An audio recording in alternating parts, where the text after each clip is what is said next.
Terminator is one of those movies where they just got everything right. Both the first and the second movie. Jim just, crosses his T's and dots his I's and really cares about the character and really puts thought into every single aspect of the filmmaking, which make them, the best science fiction movies ever made, in my opinion. I think the themes are just as relevant, if not more so, today. There's danger from the surveillance state. Artificial intelligence is, it's still too early to say if it's a benefit or a problem. I'm going to go with benefit right now.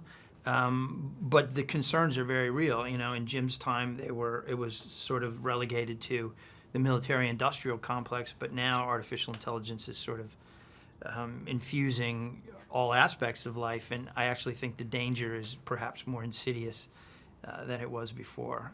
Because I think the real danger is us giving up our autonomy to them willingly and letting them make decisions for us.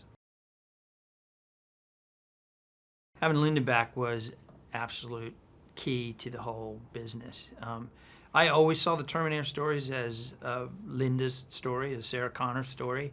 Only Linda Hamilton can be Sarah Connor, and so having her come back and reprise that iconic role, and I think enough time had passed and made it really interesting, so the time span allowed us to have a lot more depth to her character, as well as the T-800. I think in order for him to play properly in this story, you need a requisite amount of time for that to happen.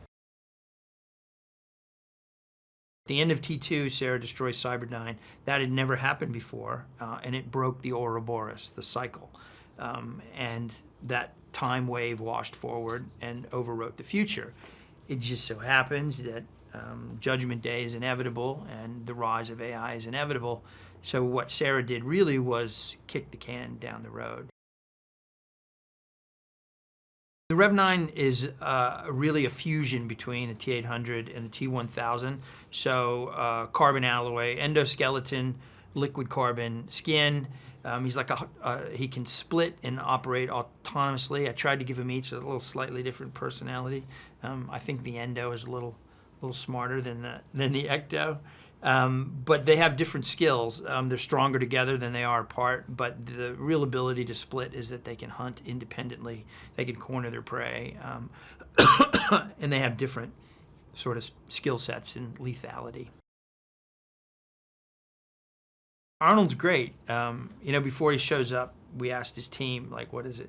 What do we have to expect? And all his folks said was, he just likes to have a good time. He likes to come to set and have a light atmosphere. And we had a very light set.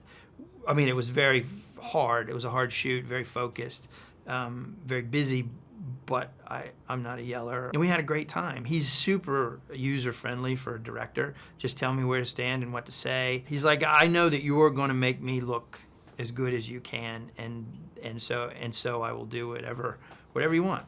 And he's a great actor. He's very subtle. I think subtlety in this role, it requires a lot of nuance to show you're still a Terminator, and yet you have this burgeoning emotional program running underneath it that is really changing the way you looked at the world.